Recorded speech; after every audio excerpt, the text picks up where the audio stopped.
I'm Debbie Stegman. This is Erin Caldwell. She's the president of Friends of Barnabas. That is an organization that Joe and I have been going down to Honduras for the last several years, and it's really dear to our hearts, and it's such a great organization that I can't do it justice. And so we went to the source, and Erin's going to tell you all about it. It is Joe and my hope that we can pull a team together from the Charlotte area. And she'll tell you they're really based out of Virginia, but we thought it would be great if we could get a Charlotte group together. And I'm going to let her tell you about it, and then we'll ask you what you think. Okay. There you go. All right. Thank you. And it's been a pleasure to worship with you all here this morning and be with you. And for members of the church, thank you already for the support that you've given to some of our very special volunteers. I know you guys buy pies. I someday will buy one of those famous pies, but I thank you guys for your support. I am going to talk you through a little bit about what Friends of Barnabas is in general, where we go in Honduras, what we do there, and then specifically what the teams do when they're on the ground. So the first thing we're going to do is show you. I think for a place like Honduras, if you've never been, it's best to see it. So I've got a short video that I'll share that gives you a little bit of a preview of all the types of programs that we do in Honduras.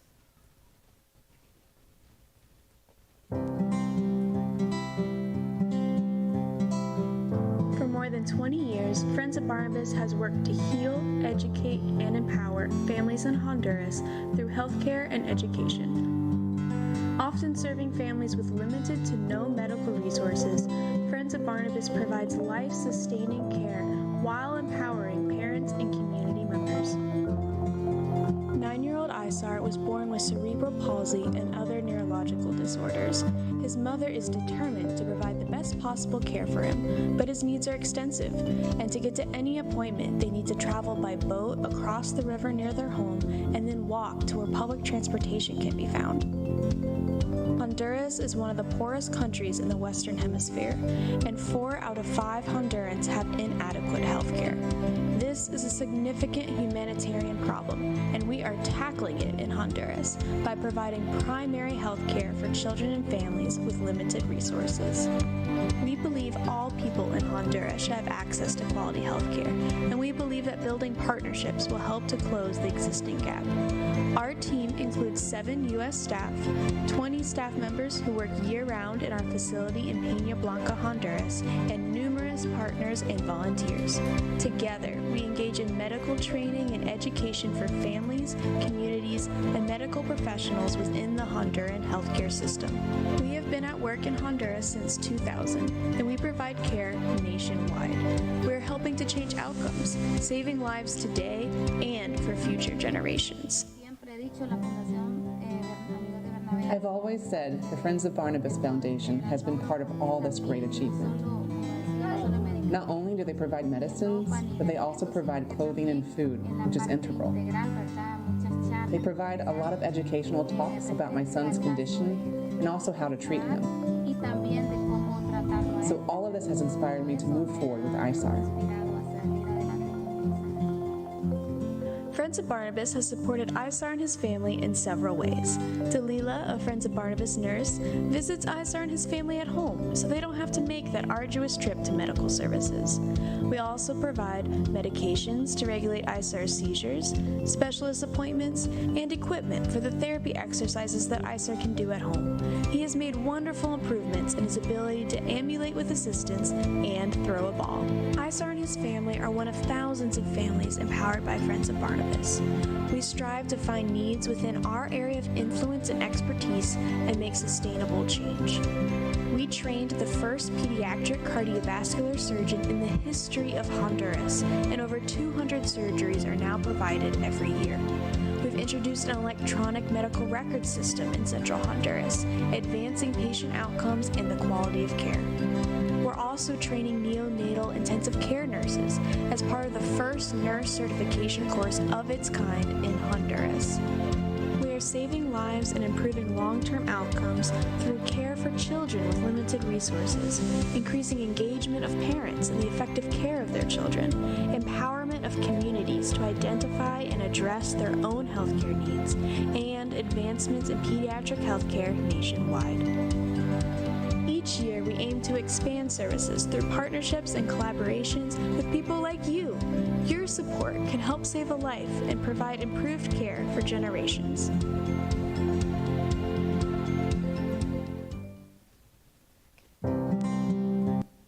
See if we can skip. Okay, so that gives you a little walk into what our world looks like in Honduras. Our mission is to empower families in Honduras through healthcare and education. And we like to say we can say all of that in 3 words: heal, educate, and empower. And we do each of these things in many ways, but specifically, for instance, for healing children, we provide direct medical care for children who have limited resources. We educate parents in the proper effective care of their children, and then we empower communities to assess their own healthcare needs and find solutions. I think it's always important to mention that the goals of Friends of Barnabas are not just developed in a bubble by us. Our goals directly align with the UN Sustainable Development Goals for Honduras. So what we're doing directly feeds into the goals of the Ministry of Health in Honduras and the administration overall. So there are actually 18 different goals for the country. We're touching on 7 of them, but that helps us be a part of the main solution for the country and not just us seeing a need and thinking, just it's in our repertoire of activities and things we can do. We make sure that everything we're doing actually connects with a larger picture. This year, we rebranded our programming to make it a little simpler to understand. So there's a small video at the end where you won't hear these words. You'll hear, some older ones. The easiest way to look at what we do is 3 things: healthy kids, healthy communities, healthy Honduras. So Healthy Kids is actually a nationwide program.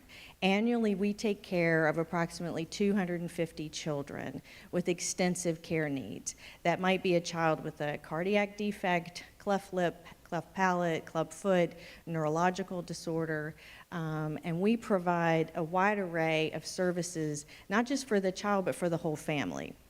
So we certainly provide the direct medical care. We have a physician on staff and nurses who do case management services for the children, and that would encompass all the medications that they might need, treatments, exams, surgeries if necessary. But that's really just half of the program. The other half plays into a more education-heavy part for our parents. So we offer a lot of workshops for parents, and we divide them up by patient population. So for instance, we'll have parents who have children with a cardiac defect come on a given day. Our nurse educators have this huge plastic heart, and they'll take it apart and they'll teach parents exactly what's going on with their child so they have a better understanding of it. The parents love this because, one, they're in a peer group and they feel supported because other parents have similar experiences. But there's also things like, for instance, for parents of children with neurological disorders, we teach them just simple things that improve quality of life and help, make things a little easier for parents. Interwoven in all of our programs is early childhood development, which I think is something, as Americans, we typically take for granted that we're doing these things and we don't even know we're doing it, but we teach them to the families in Honduras, things like count the steps between your house and the neighbors. When you're making a tortilla, to say it's flat and it's round. Making simple tools like color wheels. And these are things that aren't naturally done with our population that we serve in Honduras, and so we work to integrate that. We also bring in therapists. They're occupational therapists and physical therapists, and each time we do that at our center, we're working directly with children, but also teaching the parents how they can do these things at home. New last year was a program called Satellite Clinics, where because we are nationwide, we are now taking our services not just at our facility in central Honduras, but we take that out to far-reaching areas.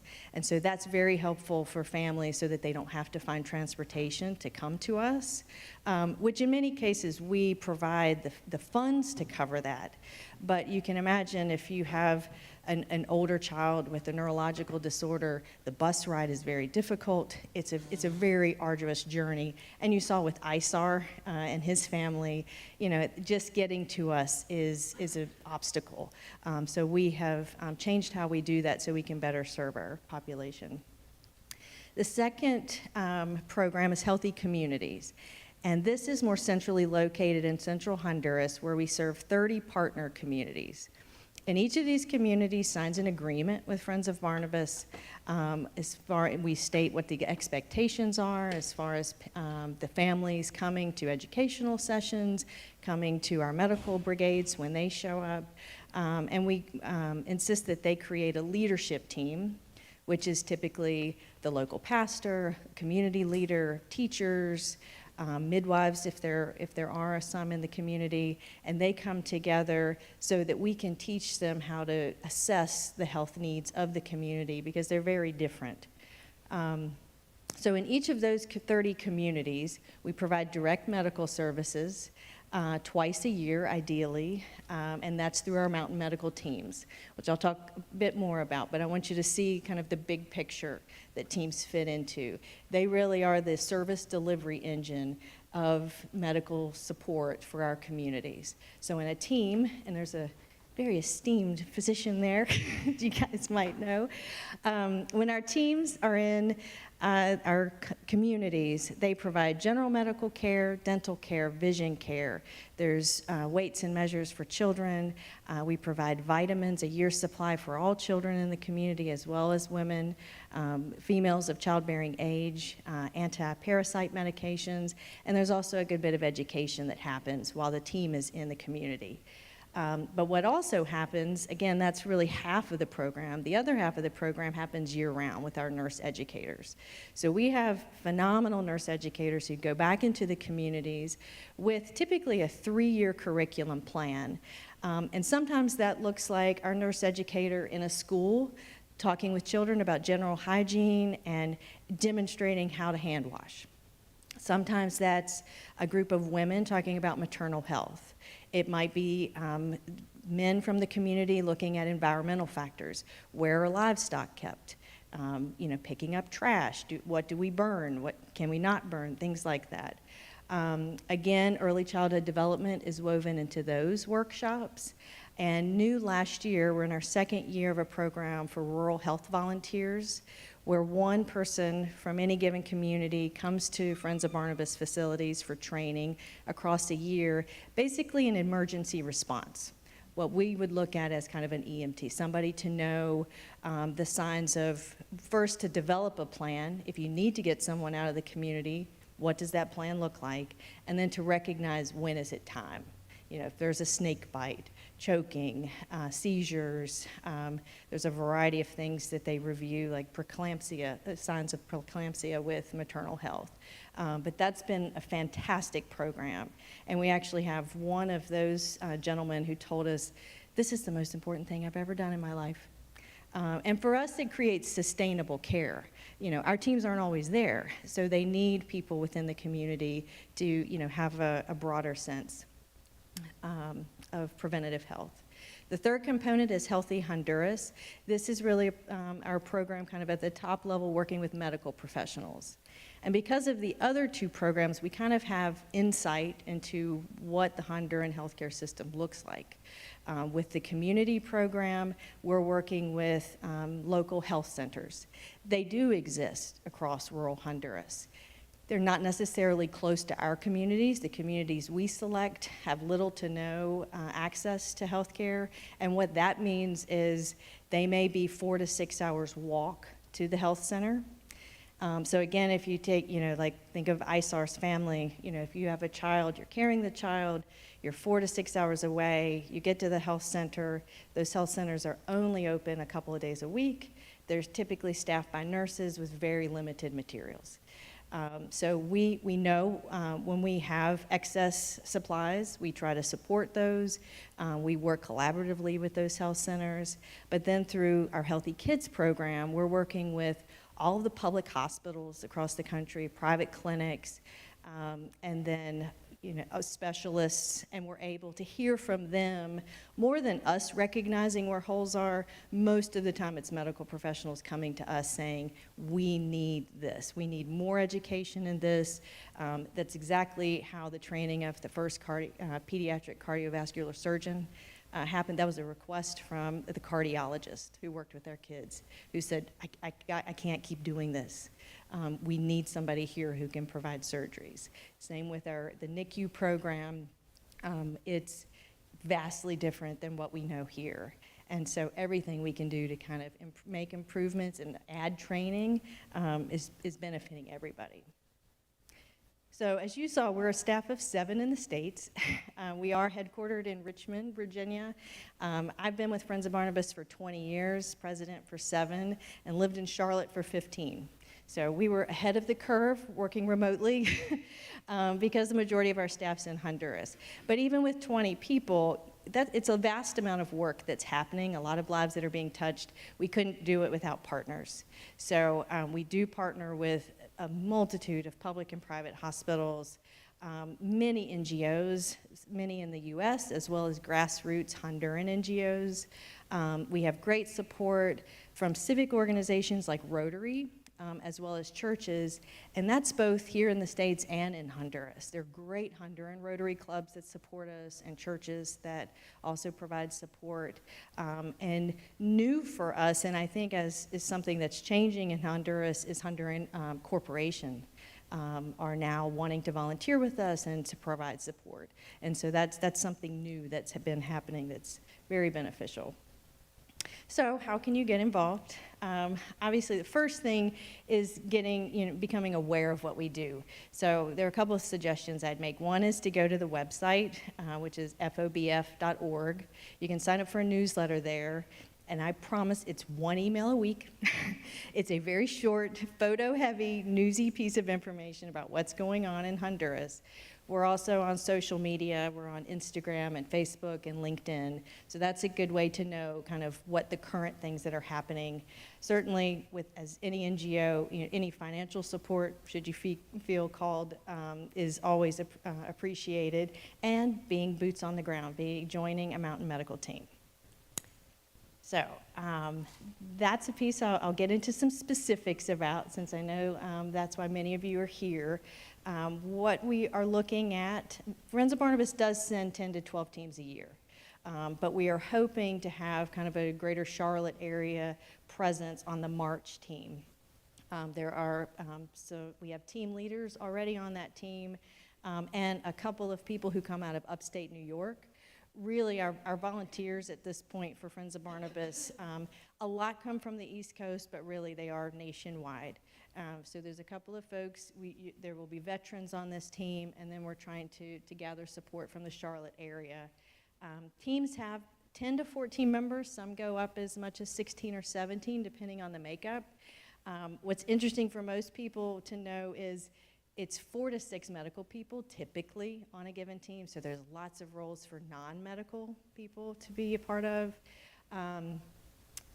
In terms of what those folks would do, certainly any Spanish speakers can help with translations, although we do have a core group of interpreters that go with every team. And so we have a trained Friends of Barnabas translator in every station. So a team member's never asked to kind of man it all for a day or anything like that. Then there are stations for weights and measures, vitamins, and anti-parasite medications, which is really coercing little mouths open in most cases. Also, we have non-medical team support in the pharmacy, vision, and even the dental clinic, which is not my favorite clinic, but certain people gravitate there. In terms of nitty-gritty details, our individual team member fee is $22.50. And as far, I've listed dates there, that's based on what this year is, that the kind of due dates and deposit things are, that's tentative, but that's typically what that looks like. And the other thing to be aware of is our teams set a goal as a team to raise support funds, which is $11,500, and that covers medications and supplies, medical supplies and things that the team uses. We have 2 development officers on staff at Friends of Barnabas that help teams with this. It sounds daunting, but it's very attainable. We have an online platform that people can use to send emails, to post flyers with QR codes, if that is the way people want to do that. We also have people who have raffles, spaghetti suppers, pie sales. There are lots of ways to get there. Typically, the other things that people want to know is, where am I going to stay? What does that look like? This is our Barnabas House facility. The outstretched piece on the top is what we call our Barnabas House, which is where we have clinics and office space for our medical providers. And then the lowest building is our Alfredo House dormitory. Having done a lot of mission work before working at Friends of Barnabas, I think it's pretty nice conditions. Most of the time, there is hot water and air conditioning. It's a lovely place. The Barnabas House is located in a beautiful location with mountain views. You're in central Honduras, which is a beautiful place in the world. We have a cook on staff who is amazing. People often will say, I'm going to shed a few pounds. Not at our facility. The food is very good. A lot of it comes from our own garden at Friends of Barnabas, where we have gardener on staff and a whole list of support staff.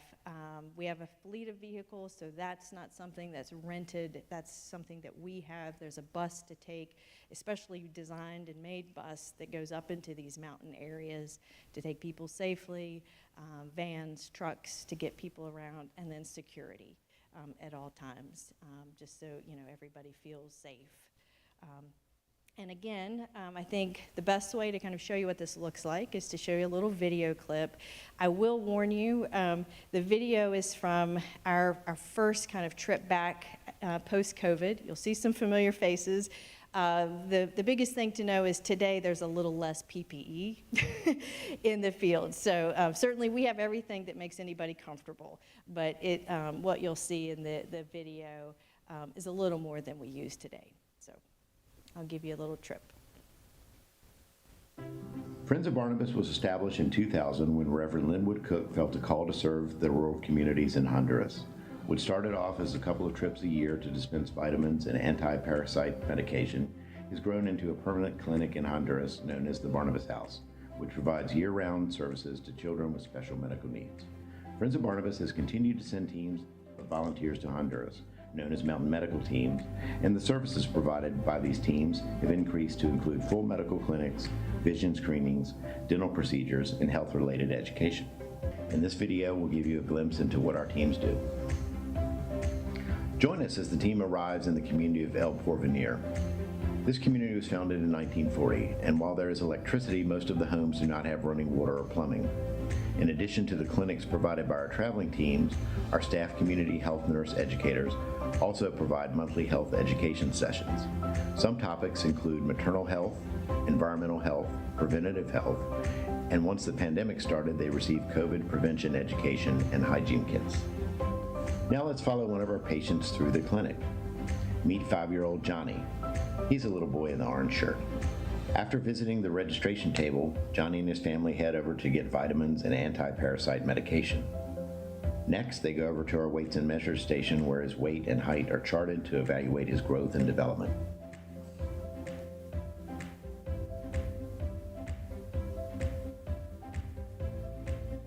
He then visits the vision screening clinic in order to catch any abnormalities early.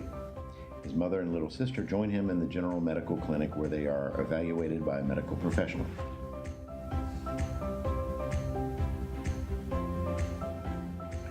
Due to his developmental delays and a history of seizures, Johnny is referred to our extended care program where Friends of Barnabas will set up appointments with a neurologist, provide him with medications, educate his parents on his conditions, and provide nutritional support.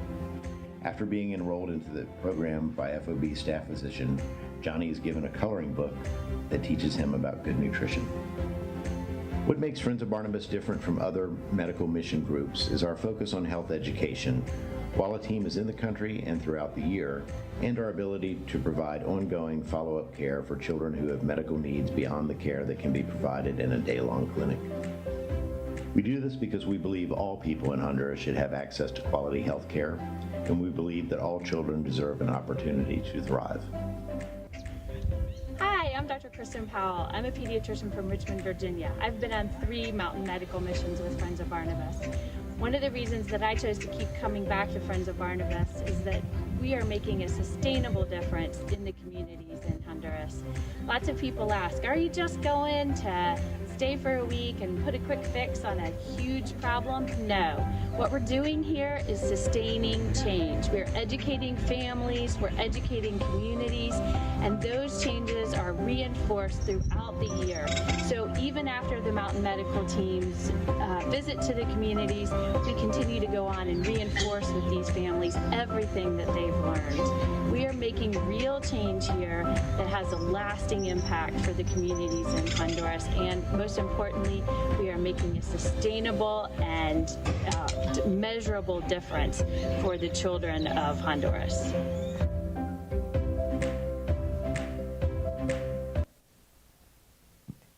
Okay, so that gives you a little bit of an idea of what we do in Honduras when a team is there. Our teams typically come in on a Saturday. Sunday is spent kind of doing prep work, packing pills and exotic things like that, but also doing a little bit of sightseeing to see the beauty that is Honduras.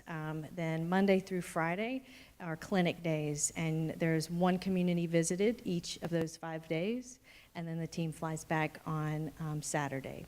That's what a typical week looks like. And I can't tell you how important the teams are to the work that we do. They are an integral part of the Healthy Communities program, and an integral part of the services we provide to those 30 communities. It's because of our teams that we have wonderful stories, like came back last week, where in the Vision Clinic, where we now have a new system called Global Vision 2020, where we actually are able to cut lenses for exact matches in the field. And we were able to do that for a mother of an 18-month-old who she'd never seen clearly before. And that team, so typically the Vision Clinic I call the Joy Clinic, because we do lots of things, right, in the medical clinic that we know have a good outcome, but aren't always met with a joyful heart. But in the Vision Clinic, it's instant joy when you find that right piece. But also, it's our nurses and physicians who find some of those children who have heart defects, and it's because of seeing them and spending time with them in the community, we're able to put them in a larger program, and they have heart surgery, and then they become kids who run and play like everybody else. So our teams are really a key part of the work we do in the mountain areas.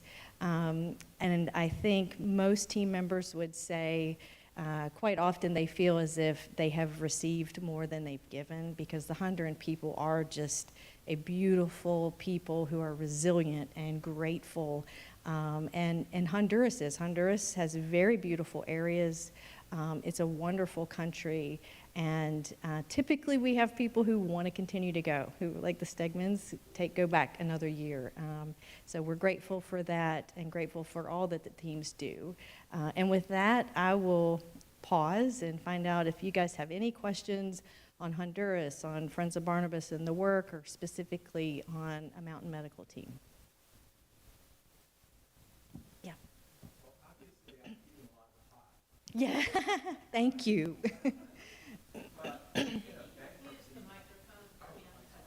Oh. So what can a bankruptcy attorney who speaks very little Spanish do on one of these trips? Lots of things. Believe it or not. You could work in the pharmacy, which is an assistant. And so we take with us, oh my goodness, I don't know what the total is. Picture 20 tubs Rubbermaid tubs or, big heavy-duty tubs that are all categorized by type of medication. A lot of it is over the counter. Certainly we have antibiotics and things with us, but it's a matter of taking instructions from a medical provider and getting what they need. The vision clinic, we have people help with frames and, popping those lenses in. There's still a large percentage of the population we serve that need reading glasses.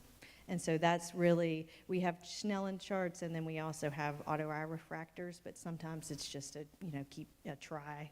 And people do care what glasses look like the world over. If they've got rhinestones, men are not going to wear them. So that takes a patient volunteer. But also, as I mentioned, the vitamins and anti-parasite medications, that's really coercing little people to chew up a tablet, which is, again, a special job for somebody. And the dental clinic, we have people who wash, who clean the instruments. And weights and measures, sometimes that's a place where we have an experienced translator there, and then non-medical people can work there. So lots to do. Okay. Two questions. I know you mentioned the nurses that go out there because people can't, or medical professionals normally can't go there. They can't go to a clinic. But do the nurses go on their own, or are they part of a team? You were talking about nurses traveling to these remote areas. Yeah. So our nurse educators go out basically with a driver, one of our employees, and no one is ever just typically one thing in a small nonprofit, so our drivers have lots of other roles.